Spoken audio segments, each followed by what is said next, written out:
ओम श्री सांब शिवाय नमः। श्री शिव महापुराण प्रथम खंड पूर्वार्ध सचित्र मूल संस्कृत श्लोक हिंदी व्याख्या सहित।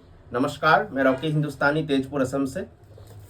आज मैं श्री शिव महापुराण के अंतर्गत जो द्वितीय रुद्र संहिता है उसका जो चतुर्थ खंड है कुमार खंड, जहाँ कुमार कार्तिकेय के लीलाओं के बारे में व्याख्या की गई है, उसका आज नवमों अध्याय का पाठ करने जा रहा हूँ। अथो नवमों अध्याय, ध्यान पूर्वक सुने, भूल त्रुटि होने से क्षमा करें।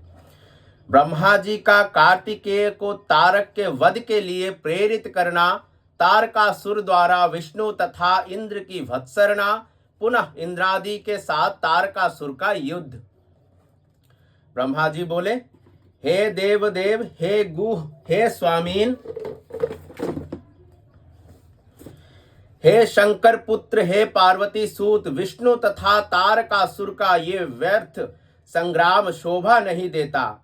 ये अति बलवान तारक विष्णु से नहीं मरेगा, क्योंकि मैंने उसको वरदान दिया है। ये मैं सत्य सत्य कह रहा हूँ।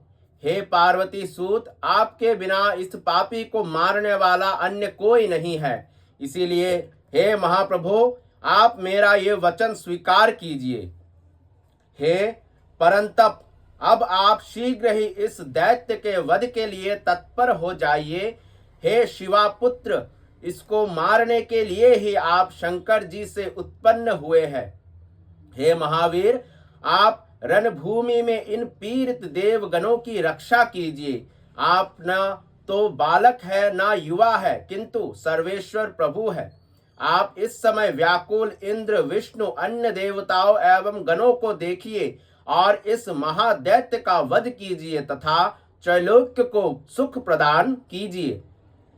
इसने पूर्व काल में लोकपालों सहित इंद्र पर विजय प्राप्त की है और अपनी तपस्या के बल से महावीर विष्णु को भी अपमानित किया है। इस दुरात्मा दैत्य ने संपूर्ण त्रैलोक्य को जीत लिया है। इस समय आपके सान्निध्य के कारण उन देवताओं से पुनः युद्ध किया। इस कारण आप इस दुरात्मा पापी तारकासुर का वध कीजिए। हे शंकरात्मज, ये मेरे वरदान के कारण आपके सिवा किसी अन्य से नहीं मारा जा सकता। ब्रह्मा जी ने कहा, मेरी ये बात सुनकर शंकर पुत्र कार्तिकेय प्रसन्नचित होकर हंसने लगे और ऐसा ही होगा ये वचन बोले। तब वे महाप्रभु शंकर पुत्र असुर के वध का निश्चय कर विमान से उतरकर पैदल हो गए। उस युद्ध भूमि में अपने हाथों में महोल्का के समान महाप्रभायुक्त देदीप्यमान शक्ति नामक अस्त्र को धारण किए हुए वे शिवपुत्र कार्तिकेय पैदल दौड़ते हुए अत्यंत शोभायमान हो रहे थे। अत्यंत प्रचंड, महाधैर्यशाली और अप्रमेय कार्तिकेय को अपने सम्मुख आता देखकर उस तारकासुर ने देवगणों से कहा, क्या शत्रुओं का वध करने वाले कुमार यही है? मैं अकेले ही इस कुमार एवं अन्य वीरों के साथ युद्ध करूंगा और लोकपालों सहित समस्त गणों एवं विष्णु आदि देवताओं का वध करूंगा। ऐसा कहकर वो महाबली तारका कुमार को उद्देश्य करके युद्ध करने के लिए चला। उसने हाथों में अत्यंत अद्भुत शक्ति ले ली और वो श्रेष्ठ देवताओं से कहने लगा। तारक बोला, हे देवगणों, तुम लोगों ने इस बालक कुमार को मेरे आगे कैसे कर दिया? तुम सब बड़े निर्लज्ज हो। इंद्र और विष्णु तो विशेष रूप से लज्जाहीन है। पूर्व समय में भी इन दोनों ने देव वेद विरुद्ध कर्म किए हैं। मैं विशेष रूप से उनका वर्णन कर रहा हूं, तुम लोग सुनो। इन दोनों में विशेष रूप से विष्णु तो छली, दोषी तथा अविवेकी है, जिसने पूर्व काल में पाप पूर्वक छल करके बलि को बांधा था। उसी ने यत्न पूर्वक वेद मार्ग का त्याग कर धूर्तता से मधु तथा केटव नामक राक्षसों का सिर काट लिया था। उसके बाद देवता एवं दैत्यों के अमृत पान के समय उसी ने मोहिनी रूप धारण कर पंक्ति वेद किया और वेद मार्ग को दूषित किया। उसने रमावतार लेकर तारका स्त्री का वध किया, बाली को छिपकर मारा तथा विष्णुवा के पुत्र विप्र रावण का वध किया। इस प्रकार उसने वेद नीति का विनाश किया। पाप परायण इसने बिना अपराध के ही अपनी स्त्री का परित्याग कर दिया। इस प्रकार अपने स्वार्थ के लिए इसने वेद मार्ग को ध्वस्त किया। छठे परशुरामावतार में इस दुष्ट ने अपनी माता के सिर काट दिया और गणेश को युद्ध में हराकर गुरुपुत्र का अपमान किया। कृष्णावतार में इसने कुल धर्म के विरुद्ध वेद मार्ग को छोड़कर बहुत से विवाह किए और अनेक नारियों को दूषित किया।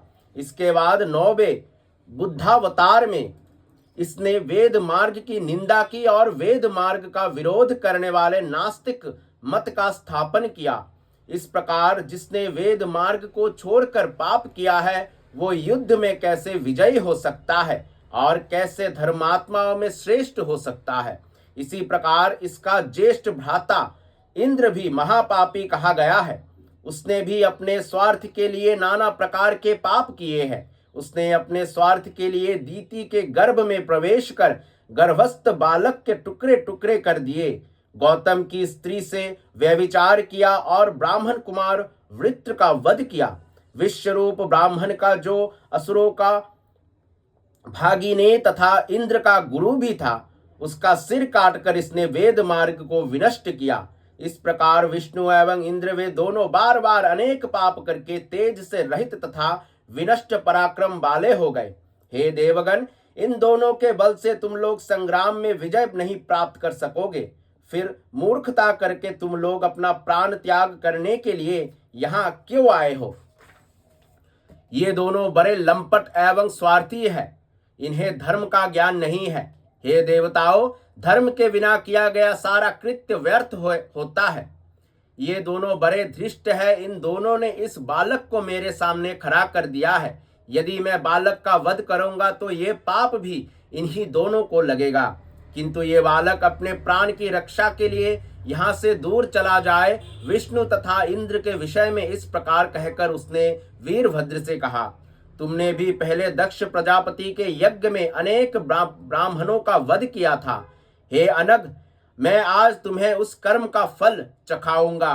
ब्रह्मा जी कहते हैं, इस प्रकार युद्ध करने वालों में श्रेष्ठ तारकासुर ने विष्णु तथा इंद्र के निंदा कर्म से अपना समस्त पुण्य नष्ट करके अत्यंत अद्भुत शक्ति ग्रहण की। तब बड़े वेग से बालक के समीप आते हुए उस तारकासुर को देखकर इंद्र ने कुमार के आगे होकर अपने वज्र से उस पर प्रहार किया। उस वज्र के प्रहार से देवताओं की निंदा से नष्ट बल वाला तारकासुर जर्जर हो गया और क्षण मात्र में पृथ्वी पर सहसा गिर पड़ा। तब गिरने पर भी उठकर उसने बड़े वेग से इंद्र पर अपनी शक्ति से प्रहार किया और हाथी पर चढ़े इंद्र को पृथ्वी पर गिरा दिया। इस प्रकार इंद्र के गिरने पर महान हाहाकार होने लगा। ये देखकर देवताओं की सेना में शोक छा गया। हे नारद, उस समय तारक ने भी धर्म विरुद्ध एवं दुखदायक जो कर्म अपने नाश के लिए किया, उसे आप मुझसे सुने। उसने गिरे हुए इंद्र को अपने पैरों से रौंद कर उनके हाथ से वज्र छीनकर उसी वज्र से उन पर प्रहार किया। इस प्रकार इंद्र को तिरस्कृत होता हुआ देखकर प्रतापशाली भगवान विष्णु ने चक्र उठाकर तारकासुर पर प्रहार किया। उस चक्र के प्रहार से आहत होकर वो तारकासुर पृथ्वी पर गिर पड़ा। पुनः उठकर उस दैत्यराज ने शक्ति नामक अस्त्र से विष्णु पर प्रहार किया।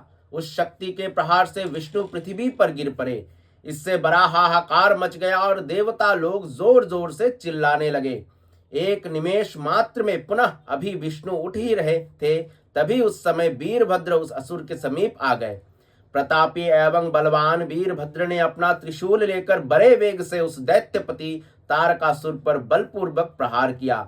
तब उस त्रिशूल के लगते ही वो महातेजस्वी तारक पृथ्वी पर गिर पड़ा और गिरने पर भी क्षण मात्र में उठ गया। तब समस्त असुरों के सेनापति उस महावीर ने क्रोध करके अपनी परम शक्ति द्वारा वीरभद्र की छाती पर प्रहार किया। क्रोध से चलाए गए उस प्रचंड शक्ति नामक अस्त्र के छाती पर लगते ही वीरभद्र भी क्षण मात्र में मूर्छित होकर पृथ्वी पर गिर पड़े। तब गणों सहित देवता, गंधर्व, उड़ग तथा राक्षस बड़ा हाहाकार करते हुए बार बार चिल्लाने लगे। क्षण भर के पश्चात शत्रुनाशक महातेजस्वी वीरभद्र जलती हुई अग्नि के समान प्रभाव वाले एवं विद्युत के समान दीप्यमान त्रिशूल लेकर युद्ध स्थल में शोभित होने लगे।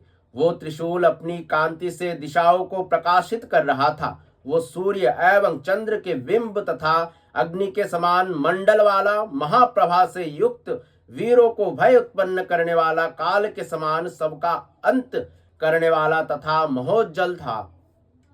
महाबली वीरभद्र जैसे ही उस त्रिशूल से असुर को मारने के लिए उद्यत हुए, तभी कुमार ने उन्हें रोक दिया।